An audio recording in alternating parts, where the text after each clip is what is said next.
অন্ধকারে গভীর রাতে রাহুল নামের এক কিশোর হেঁটে চলেছে গ্রামের প্রান্তে অবস্থিত একটি পুরনো পরিত্যক্ত বাংলোর দিকে। চারপাশে উঁচু গাছপালা আর ঘন ঝোপঝাড়, বাতাসের শব্দ যেন ফিসফিস করে কিছু বলছে। বাংলোর সামনে এসে সে দেখতে পেল দরজাটা একটু ফাঁকা। হঠাৎ রাতের নীরবতা ভেঙে কাঠের কড়িকাঠের আওয়াজ ভেসে এলো। কটকট কটকট। কি? রাহুলের গা শিউরে উঠল, তবু কৌতূহল তাকে এগিয়ে নিয়ে গেল। দরজা ঠেলে ভেতরে ঢুকতেই সে দেখল দেয়ালে অসংখ্য পুরনো ছবি টাঙানো। ধুলোর আস্তরণে ঢাকা সেই ছবিগুলোর মধ্যে একটি ছবিতে হঠাৎই অদ্ভুত কিছু চোখে পড়ল। একটি মুখ, যার চোখ দুটো অস্বাভাবিকভাবে জ্বলজ্বল করছে। সে ভয় পেলেও দৃষ্টি সরাতে পারল না। এমন সময় আবার শব্দ হল, কটকট। কি? শব্দটা এলো সিঁড়ির দিক থেকে। উপরে কে আছে?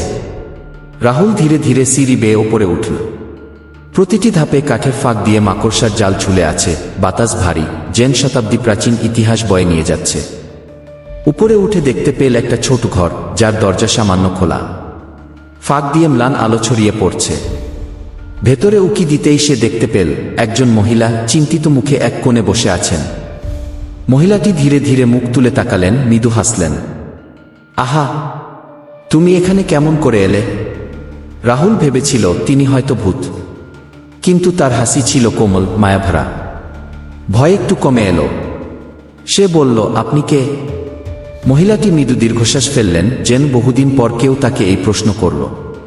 ধীরে কণ্ঠে বললেন, আমি বিলকিস, এই বাড়ির শেষ মালিক। আমার স্বামী আমায় এখানে একা রেখে গেছে। তারপর থেকে আমি অপেক্ষায় আছি। কি? রাহুলের বুক কেঁপে উঠল। আপনি একা থাকেন? বিলকিস জানালার দিকে তাকালেন। চাঁদের আলো তার বিষণ্ণ মুখকে আরো রহস্যময় করে তুলল। হ্যাঁ, সে বলেছিল ফিরে আসবে, কিন্তু আসেনি। আমি দিনের পর দিন অপেক্ষা করেছি, বছরের পর বছর। শেষে বুঝলাম আমি শুধু এই বাড়িরই একটা ভুলে যাওয়া গল্প হয়ে গেছি। তার কণ্ঠ ভারী হয়ে এলো। ঘরের বাতাসও যেন গভীর দুঃখে ভরে উঠল। রাহুল একটু চুপ করে থাকল, তারপর বলল, আমি কি আপনাকে সাহায্য করতে পারি? বিলকিস একটু চমকে তাকালেন। ধীরে ধীরে এক মৃদু হাসি ফুটে উঠল তার মুখে।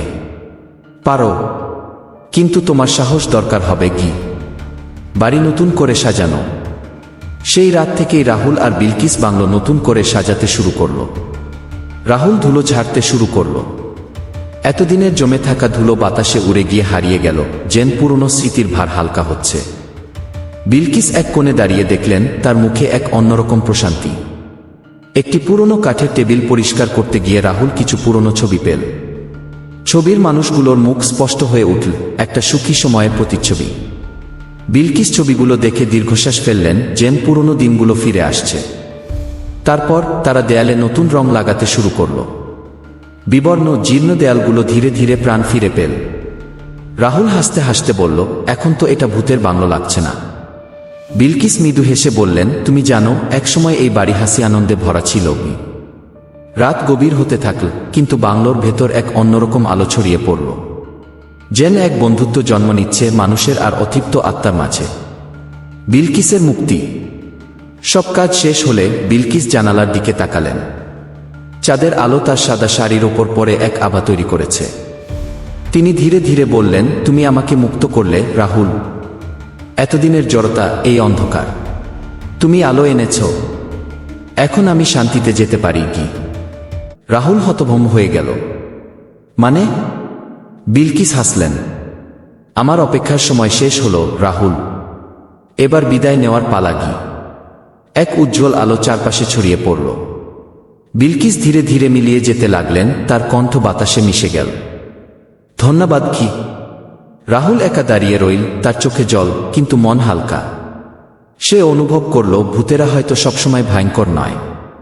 চাঁদের আলোয় বাংলোর জানালাগুলো এখন ঝলমল করছে, যেন দীর্ঘদিনের দুঃখের পর বাড়িটিও শান্তি পেয়েছে।